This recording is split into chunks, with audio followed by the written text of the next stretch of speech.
After all, if you've got to keep your husband from going back to an old flame, well, you're not going to let anything like a double murder stand in the way, now, are you?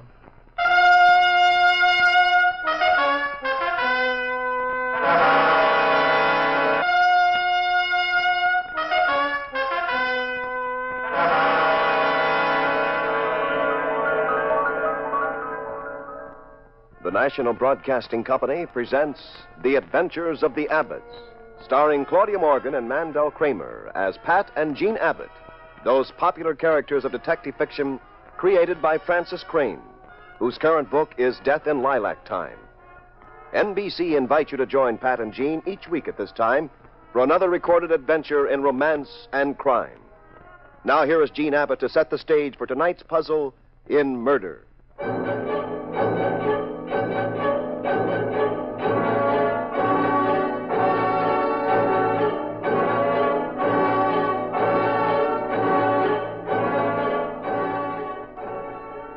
Pat and I had been on a case in Pittsburgh.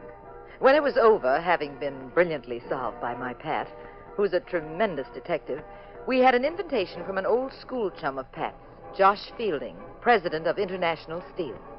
Josh invited us to drop by and tour his steel plant.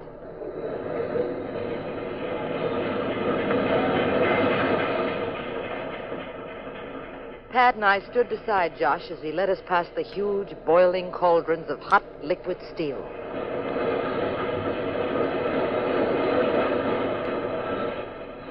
You make quite a mean kettle of soup in those cauldrons, Josh.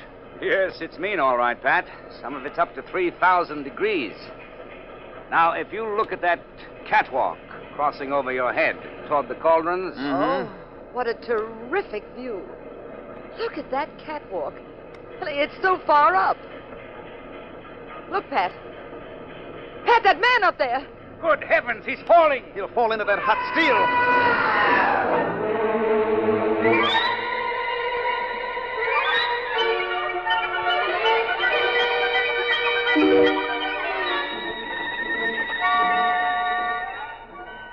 I'll never forget the sight of that man as he fell past the girders, his hands clutching helplessly at the air, his face twisted in unspeakable fear.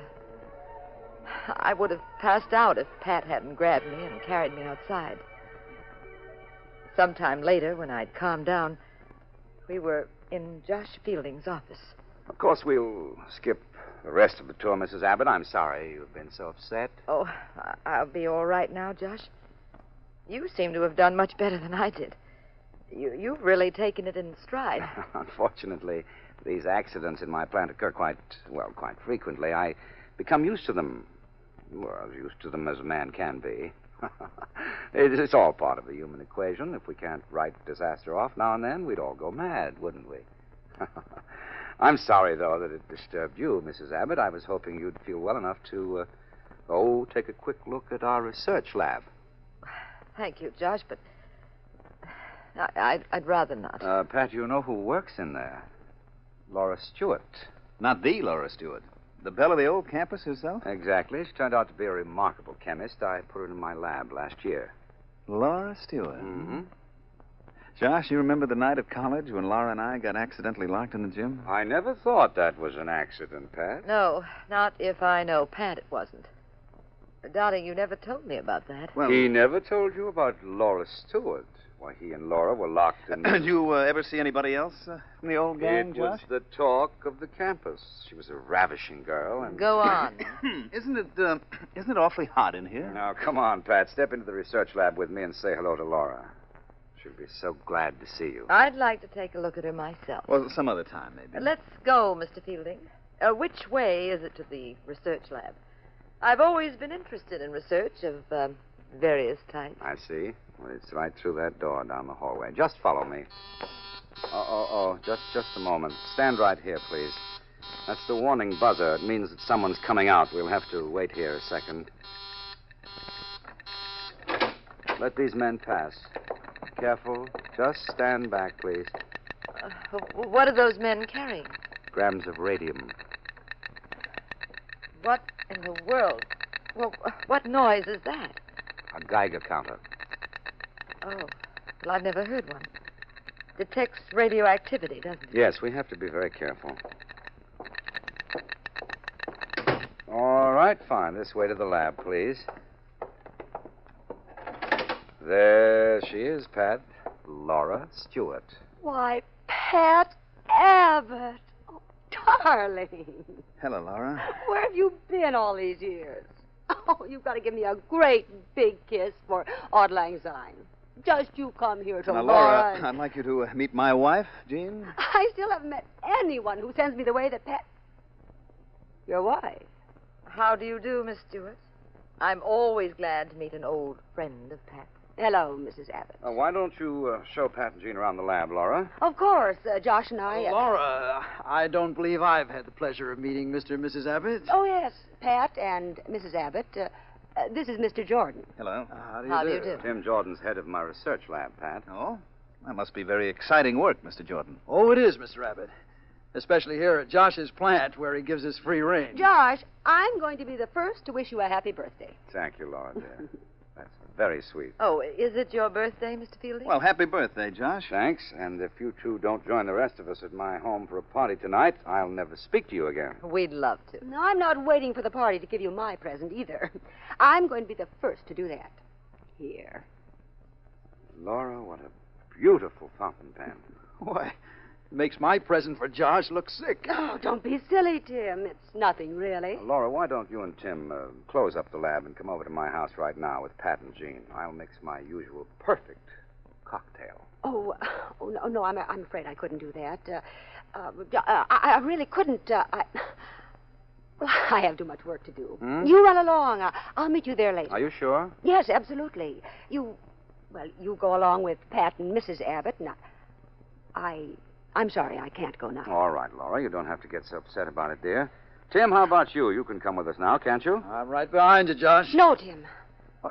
What's the matter, Laura? You feel all right? I feel quite all right. It's just that I have something here in the lab that I want you to look at, Tim. You can go with them later, can't you? You don't have to go now, do you?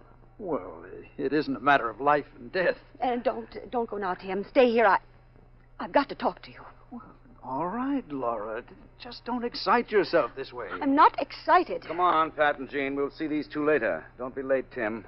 You drag Laura out of this lab whether she wants to work or not. It's my birthday, and I won't stand for any nonsense. We'll be waiting for you at my home. Bye, Pat and Miss Abbott. So long, Laura. See you later. So nice to have met you, Miss Stewart. And bye, all. We won't be late. Here's the door, Pat. One of you men open the safety door.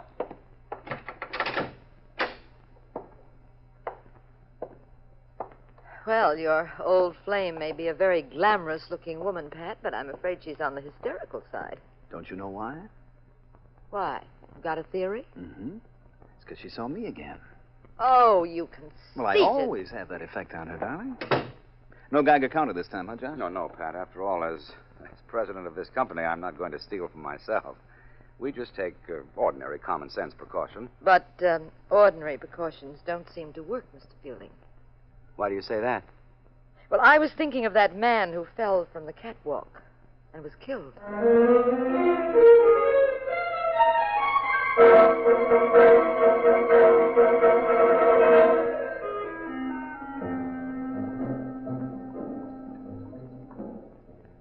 Pat. Yes, Laura? We drank to Josh's birthday. So this time, I'm drinking to you and me and certain memories. To us, Laura. And I know which memories you mean, too. Pat, you seem to be having a wonderful time. Oh, yes, darling. Laura and I were just talking about research. Oh, were you? Come on, Pat, and Mrs. Abbott. I want you to meet Dean Kennedy. Hello, Laura. Dean Kennedy, this is Pat and Jean Abbott. Oh, how do you do? Hello. Dean Kennedy is head of the little college here in town. Have you heard of the Independence Institute of Technology? It's a formidable name, Mr. Abbott, but a very modest school. Oh, excuse me, there's the birthday boy. I want to speak to him again. Josh! Yes, Laura? Would you do a favor for me? Could I have the fountain pen? Would you give it back to me? Give it back to you. It's really not the sort of present that I wanted to give you. And you've half a dozen pens already. But I like it, Laura. I don't expect you to spend a lot of money on a fancy present. Please, Josh, give me the pen. I want to get something else for Now, you. don't be silly. You gave it to me, and it's all over. It was a darn good-looking pen. Well, of course. Forget it, Laura. Will you please give me that pen? No. Now skip it, won't you? Josh, give me that pen. Not on your life. Josh, come back Now, here. Laura, why are you so bothered about a silly old... Oh, Josh, let go of me, Pat. Josh, just wait. Pat, look at her chasing after Josh up those stairs as though she were playing cops and robbers. Oh, she's determined to get that pen back. I know the reason why. Pat! He's falling downstairs! Pat! Let me see him. Well, call a doctor, someone. What happened? No! It was an accident. Is he all right? Is he all right? He's dead. I didn't know what I was doing. I was angry. I pushed him. I didn't realize that he was so close to the stairs. I didn't know. I didn't All right, Laura, know. easy now. Easy. Look, I think Laura ought to rest for a while. She'll be all right if she's left alone. Yes, you're right. We'll wait in the other room, Mr. Abbott. Come on, Tim. All right, Dean. I'll help you to that couch. Had a girl, Gene.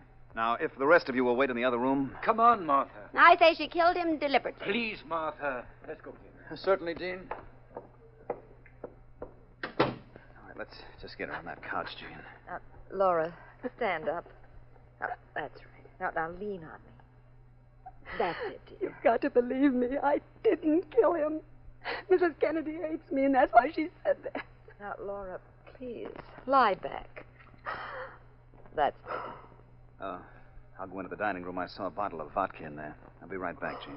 The phone is out in the hall, too. It's convenient. For what? I'm going to phone the police. Oh, now, Laura, just try to control yourself. You won't help things acting this I way. wouldn't hurt Josh. No. I just pushed him. I didn't know. All right, Laura, all right. Now, suppose you just... Lights. Well, who turned them out? Pat! Pat, come here!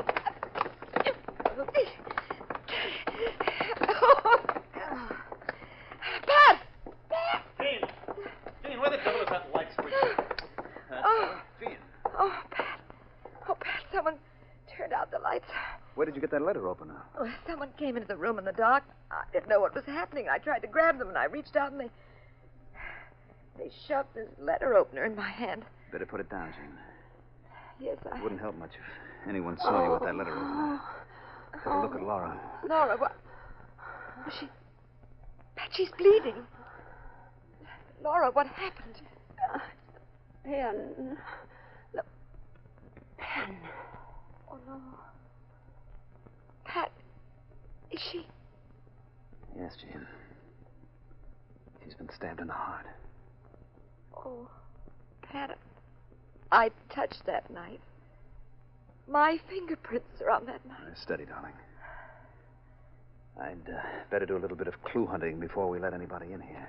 Let's see here. Oh, Women have more junk in their pockets. Pat, isn't that the top of the pen that Laura gave to Josh Fielding? Yeah. Now, there are other fascinating little items in here. Oh, what, for instance? Some letters from Dean Kennedy to Laura. Oh, Dean Kennedy, that little man with the glasses. He's the most harmless, innocent. Good letters? Mm-hmm. And you're not going to read them. I'm censoring them right now. Let me see them No, now. go away. These are not for little girls. Dean Kennedy, Mr. Jordan. Is Laura dead? Yes, I'm afraid so. Oh, that's horrible. Horrible. The police are on their way. They'll take over. By the way, the three of you were in the other room before this happened. Now, tell me, did any one of you leave that room at all? Well, I went out to get another drink in the next room. I see. Dean Kennedy, I just wanted to ask you a question. Yes, Mr. Abbott. I found these letters in Laura's pocketbook. Were you going to buy them? Me? Buy them? You heard me. All right, it is true. I did write those letters. I've tried to cover up because, well, I'm married. I've worked for 10 years to get my job as dean at Independence, and any gossip, whatever it was, could have cost me that job. But I don't care now. I can't cover up anymore. We're all involved in a terrible murder, and now I certainly don't give a hoot what becomes of me. Well, Dean Kennedy, if I were you, I'd try not to be quite so talkative. You think we might implicate ourselves? Well, we're in it up to our necks now anyway. But I think we can save you a lot of embarrassment. Maybe even save you a job. Oh, how? Go home. Right now. Everybody. You and Mr. Jordan, go home. But, Pat, the police That's are... just the point. But the police will be here any second now. And there's a chance, an outside chance, that we can wash this up without seeing all of your pictures smeared across page 1 of the local tabloid. But if we leave, the police will think... I've handled policemen, Mr. Jordan, for a number of years. Now, don't you worry about what the police will think. Just go home. While there's still time. Well, you're a detective, Mr. Abbott. I'll take your word for it. I'll do anything you say. So will I. I'll be at my home if you want me. You can depend on that. And what Dean says goes for me, too. I'm available any time, Mr. Abbott. Pat, are you going crazy? Why, darling? Well, you've got a double murder on your hands and 3 suspects. Dean Kennedy, maybe his wife, and Tim Jordan, the research man. Do you question them? Do you hold them for the police? It looks as if we were in a picnic for the Campfire Girls, and everybody can go home. I want them all at home, Jean. Each in his or her own home. And, speaking of the subject, you're going home, too. Lloyd's will give you 100 to 1. You don't get me to go home. Jean, go home. Not on your life. With 2 murders to solve. Darling, do you remember the time in Mexico City when I got mad and spanked the daylights out of you? Call before you come home. I'll be waiting up for you.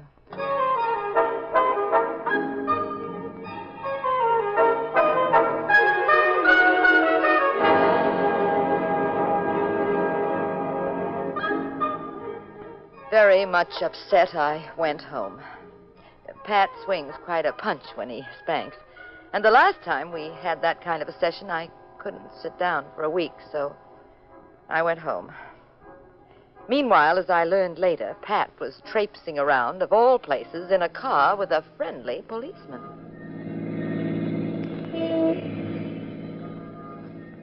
Now, I hope you know what the confounded bejeepers you're doing, Abbott. I think so, Sergeant. What'd you say this gadget was? That's a Geiger counter, Sergeant. Really a simple gadget. Yeah, it's a fine way to solve a murder, riding around all night with a silly box sticking out the window. Well, this silly box, Sergeant, is one of the most important gadgets in the world. You see, it detects radiation. Now, if there's any radioactivity near this Geiger counter, it starts to click. So what? Well, it's an exercise in logic. Look, Sergeant, what's happened on this case? Josh Fielding, the man who got the fountain pen, was killed. Laura Stewart almost went mad trying to get the pen back. She finally got it. At least she got the top half of it. Then she was killed. Must be quite an extraordinary pen, huh, Sergeant? Yeah, go on. People wouldn't knock each other off for a pen, even if it did right underwater. Now, why did Laura refuse to leave the research lab with me and Josh after she gave him the pen? And why did she refuse to allow Tim Jordan, the head of the lab, to go out? I don't see the connection. There was a Geiger counter outside the lab, Sergeant. It clicked when we arrived. Obviously, because an employee came out of the lab with some radium. Radium? Mm-hmm. I even complimented the president of the outfit, Mr. Fielding, on his care in seeing that no employee got out of that lab without passing a Geiger counter. Mm-hmm. You know, radium is worth a fortune. Thousands of dollars a gram.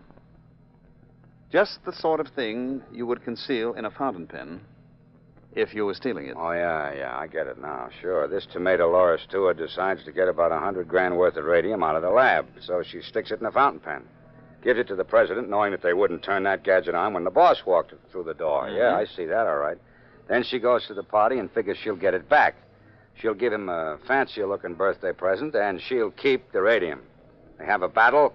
She shoves him down the stairs. And I find the top of the pen in her pocket. Yeah, meaning somebody's got the bottom half with a fortune in radium inside. Dean Kennedy, Mrs. Kennedy, or that Tim Jordan. And that, Sergeant, is why we are taking this delightfully cool evening ride in the car with a Geiger counter.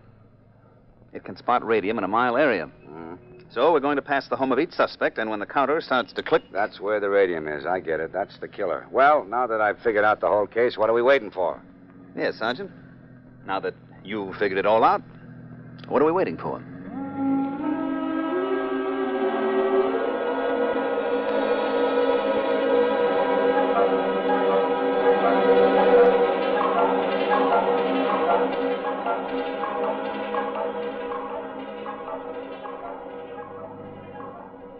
Well, that's Tim Jordan's house right ahead of us, Abbott. He's the head of the research lab. All right, Sergeant. I'll turn on the Geiger counter. Okay, it's on. Now stop the car. All right. If the counter starts to click, he's our man. Okay, listen closely, Abbott. Anything yet? Nope. Drive on.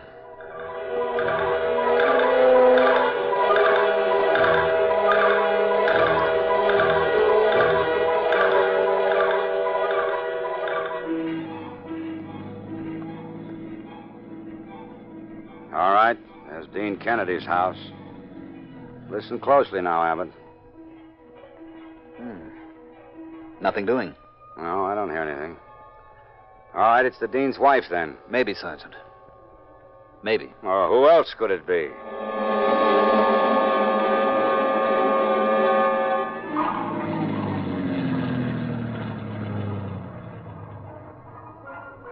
Here's her house. Dean's wife lives over there. You got that Geiger counter on? Yes, it's quiet. It sure is. Wrong again. I don't understand it. It's got to be one of the three. Sergeant, drive me home. Must be something wrong with the way I figured this out. But what the devil is it? Where did I go wrong?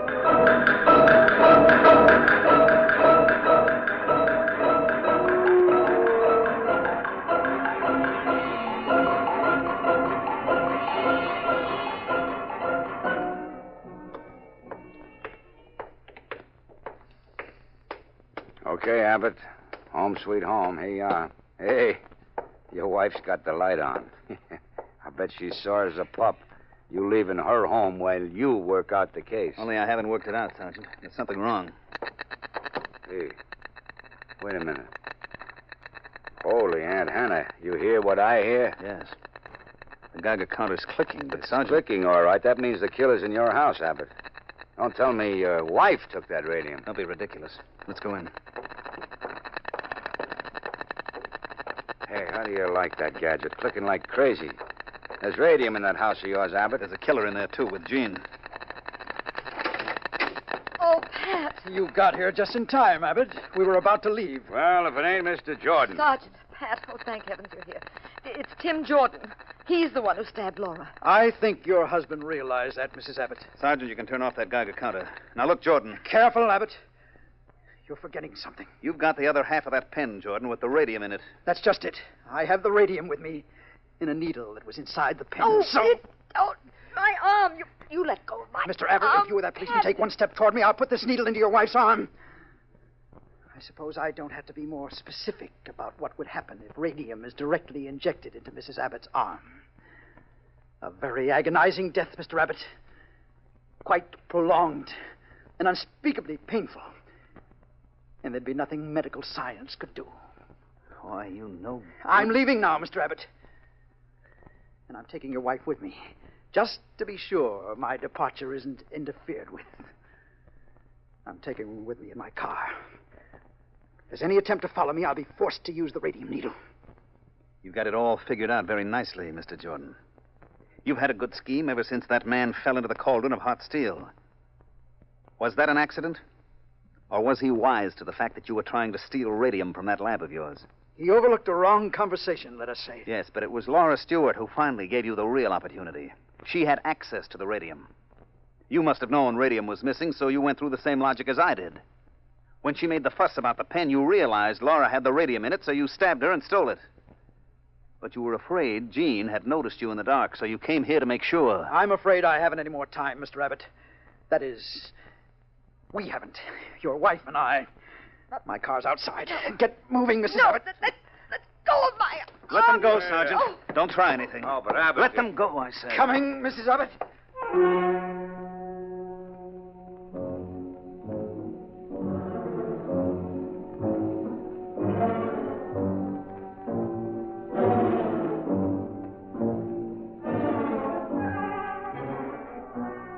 Tim Jordan gripped my arm with the radium needle about an inch from my wrist. The slightest movement, and he would have jabbed it deep into my veins. Pat, who'd usually fight like 10 Marines, stood grimly watching us go out the door. My Pat wouldn't take a chance, however good it was, on anything as dangerous as radium. When we got outside, Jordan took out the gun he'd been carrying and made me get into his car.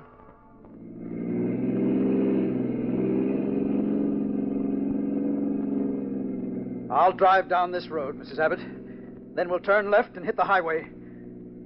I must warn you, if we're followed by a police car, I shall kill you instantly. Don't move, Mrs. Abbott. I can see everything you see. Mr. Jordan, all I want to do is powder my nose. That's a woman's privilege. Well, all right. I don't see why you should worry about a girl's powdering her nose. I'll just... Oh, my eyes! My eyes! Oh, I'm so sorry, Mr. Jordan. I'll just take that gun of yours and... Look out! We're going off the road!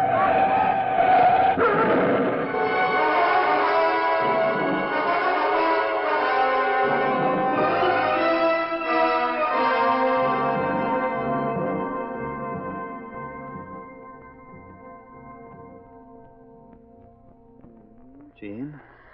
Jean, darling? Wake up, darling. Jean.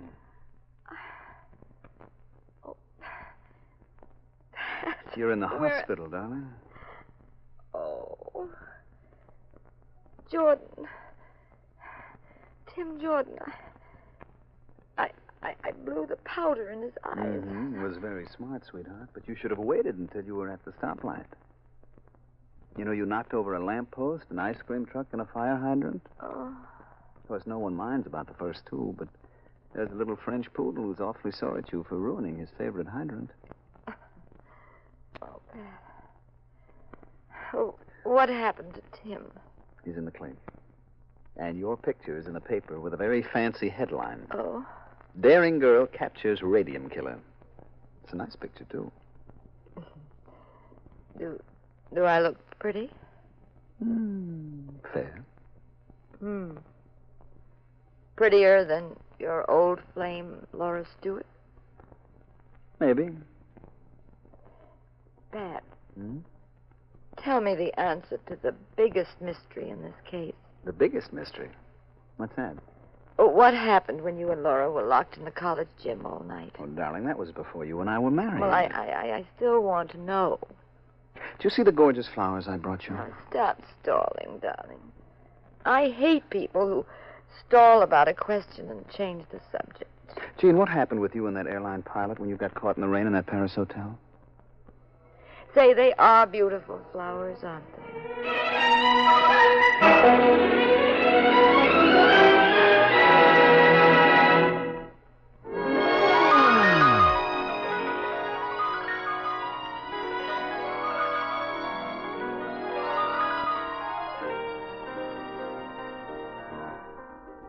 Adventures of the Abbotts has come to you through the worldwide facilities of the United States Armed Forces Radio and Television Service.